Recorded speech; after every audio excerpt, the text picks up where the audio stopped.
नमस्कार दोस्तों, मैं रजनीश कुमार आप सभी का बहुत बहुत स्वागत करता हूं आपके अपने YouTube channel Rajneesh Ramesh official के आज के खास वीडियो में।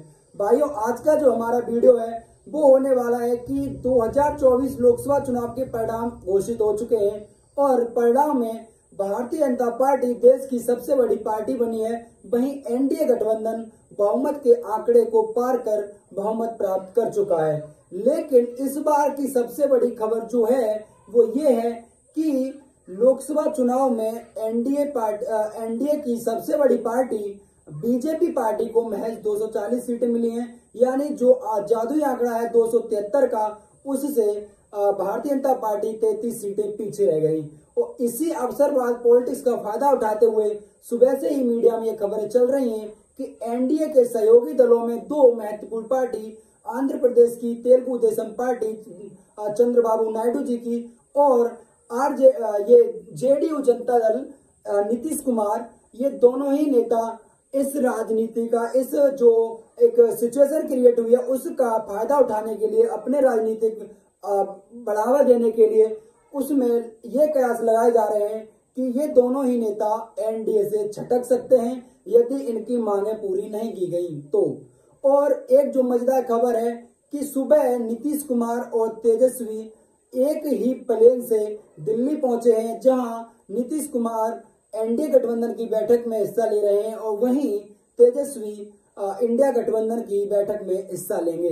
दोनों नेता एक साथ गए हैं और नीतीश कुमार का जो राजनीतिक चल चरित्र है वो ये है कि वो पलटी मारने के लिए मशहूर हैं। उनको पलटू चाचा के नाम से जाना जाता है। इसी के चलते आज इसी अपना जो वीडियो है वो इसी खबर पर है कि क्या इंडिया गठबंधन 2024 में अपनी सरकार बनाने में कामयाबी पा पाएगा। तो बात करते हैं इसी वीडियो पर। हमने कुछ आंकड़े लिए, उन आंकड़ों के आप देखते हुए उन आंकड़ों से समझने की कोशिश करेंगे कि क्या ये संभव है कि इस बार इंडिया गठबंधन चूकने के बाद भी क्या सरकार बना सकता है, और एनडीए गठबंधन बहुमत का जादुई आंकड़ा पाने के बाद भी क्या इस बार उसके सहयोगी दलों से उसे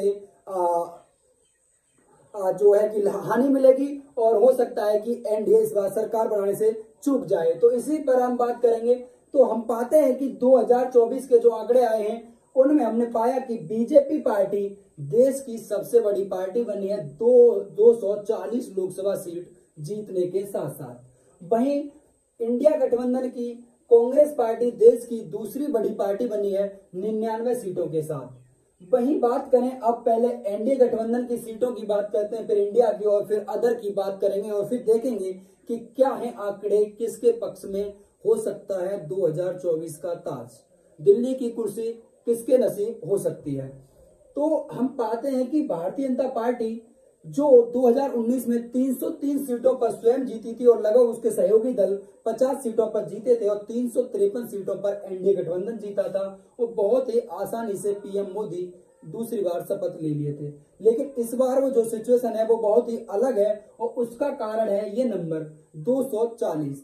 भारतीय जनता पार्टी 2014 और 2019 में अपने दम पर बहुमत का आंकड़ा पार करने में कामयाब रही थी, जिससे कि उसे अपने सहयोगियों की ज्यादा मांगों का सामना नहीं करना पड़ा था। इस बार उनका जो आंकड़ा है वो वहां तक नहीं पहुंच पाए। जो 273 का जो जादुई आंकड़ा है उससे चूक गए 33 सीटें।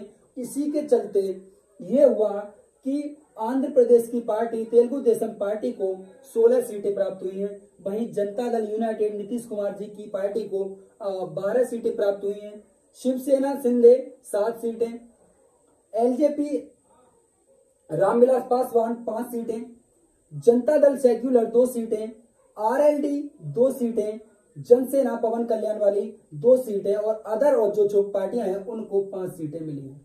लगभग 290-91 के आसपास इनको सीटें प्राप्त हुई हैं एनडीए गठबंधन को। ये नंबर इन्हें बहुमत का नंबर प्रदान कर रहा है। जो बहुमत का नंबर है 273, उससे ऊपर ये नंबर इन्हें पहुंचा रहा है।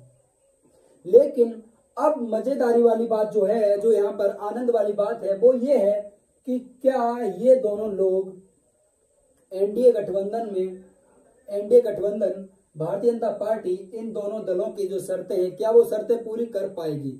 अगर इन दोनों दलों की शर्तें किसी भी प्रकार से बीजेपी अगर पूरी करने में असमर्थ होती है तो 110% एनडीए गठबंधन 2024 में सरकार बनाने से चूक जाएगा। अब उसका एक कारण देखते हैं हम, इंडिया गठबंधन को 205 सीटों पर जीत हासिल हुई है। कांग्रेस पार्टी 99 सीटों के साथ इंडिया गठबंधन की सबसे बड़ी पार्टी है। वहीं समाजवादी पार्टी अखिलेश यादव के नेतृत्व में इस बार देश की तीसरी सबसे बड़ी पार्टी बनी है और उन्होंने लोकसभा चुनाव में 37 सीटें जीती हैं। उन्होंने अपने ये पार्टी का सर्वश्रेष्ठ प्रदर्शन किया है। 2004 में स्वर्गीय नेताजी मुलायम सिंह यादव जी के नेतृत्व में पार्टी ने 2004 में 35 लोकसभा सीटें जीती थी, जो समाजवादी की अधिकतम थी, और 2024 में 20 वर्ष बाद उस रिकॉर्ड को उनके बेटे श्री अखिलेश यादव जी ने पीछे करते हुए 37 सीटें जीती हैं और देश की तीसरी सबसे बड़ी पार्टी बनी है समाजवादी पार्टी। वहीं बात करूं डीएमके पार्टी जो कि तमिलनाडु की है, उनको 22 सीटें प्राप्त हुई हैं। शिवसेना उद्धव बाला साहब ठाकरे को 9 सीटें प्राप्त हुई हैं। एनसीपी शरद पवार को 7 और अदर्स को इन्हें 31 की संख्या में नंबर मिले हैं। इनका जो योग है वो 205 बैठता है। अब आप सोच रहे हैं कि ये तो बहुत कम है, अगर यहाँ से ये 28 सीट लेकर भी आ जाते हैं तो उसके बाद भी कम पड़ जाएगा। कम नहीं है, उसका कारण है अदर की बात करें तो अदर में टीएमसी ममता बनर्जी की पार्टी को 29 सीटें प्राप्त हुई हैं और पूरे दिन कल का जो न्यूज चला है उसमें इन 29 सीटों को इंडिया गठबंधन के साथ जोड़कर ही दिखाया गया है। उसका कारण है उनका दिया हुआ एक बयान। उन्होंने कहा था कि मैं पश्चिम बंगाल में चुनाव कांग्रेस टीएमसी और बीजेपी पार्टी ने अलग अलग लड़ा था, लेकिन उनका कहना था कि बाहर से इंडिया गठबंधन का समर्थन करेंगी और इनका जो है वो समाजवादी पार्टी के साथ यूपी में भी गठबंधन था। एक सीट भदोई पर समाजवादी पार्टी ने अपने कोटे से टीएमसी को दी थी। तो उनका ये कहना था कि वो बाहर से इंडिया गठबंधन का सहयोग करेंगी, समर्थन करेंगी, जिससे कि अलायंस मजबूत रहे। उनकी पश्चिम बंगाल में जो अपना आवाज रखना चाहती है, जो उनकी पश्चिम बंगाल की जो जनता है उसकी जो आवाज बुलंद करना चाहती है, उसको बल प्राप्त हो। तो उसी के चलते ये सीटें 29 इसमें ऐड करके देखी जाती हैं।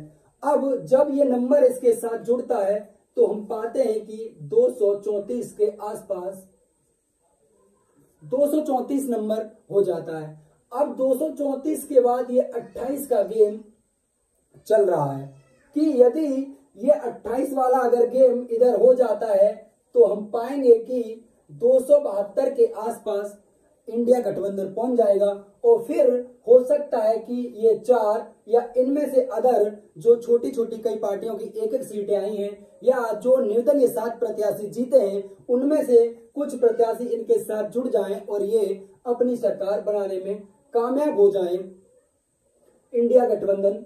तो ये सब कहानी चल रही है। अब इन दोनों ही पार्टी के नेताओं की भारतीय जनता पार्टी के पास एक बहुत बड़ी मांग पहुंची है। इनका जो मांग है वो चाहते हैं ये कि इन्हें कैबिनेट में कम से कम 5 प्लस पद चाहिए। 5 से अधिक ये मंत्रालय चाह रहे हैं केंद्र में, तो इनकी भी एक बड़ी मांग है। वहीं जनता दल यूनाइटेड नीतीश कुमार ये तो पलटू चाचा के नाम से मशहूर ही हैं, क्योंकि 2019 में इनकी पार्टी ने बिहार में 16 सीटें दर्ज की थी और 303 सीटें मिलने के कारण भारतीय जनता पार्टी ने महज इन्हें एक मंत्रालय दिया हुआ था। तो इस बार इनकी भी, क्योंकि राजनीति है ही मौका परस्त और इनका मौका बन चुका है दोनों ही पार्टियों के नेताओं का, तो इसके कारण इनकी मांगे बहुत ज्यादा बड़ी हो चुकी हैं। तो देखेंगे आज शाम तक ये क्लियर हो जाएगा कि हो सकता है कि इनकी मांगे बीजेपी पार्टी पूरी कर दे और तीसरा कार्यकाल भारतीय जनता पार्टी के नेतृत्व में एनडीए की सरकार देश को देखने को मिले, देश में चलेगी, देश में आगे अपना कार्यकाल बढ़ाएगी। या फिर हो सकता है कि इन दोनों पार्टियों में से अगर दोनों ही नेता पलटी मारते हैं तो हो सकता है कि एनडीए गठबंधन चूकने के बाद भी अपनी एक बड़ी इतनी अच्छी लहर एक जो क्रिएट हुई थी, जो एक लहर के बाद जो निर्णय आए हैं, वहां चूक के बाद भी हो सकता है कि आपको सत्ता में वापसी करते हुए दिख सकता है। अब बीजेपी का 240 का जो नंबर है उसे कम करने में सबसे बड़ी भूमिका निभाई है समाजवादी पार्टी। उत्तर प्रदेश में 80 लोकसभा सीटें हैं और बीजेपी को महज 33 सीटें प्राप्त हुई हैं, उसके सहयोगी दलों को 3।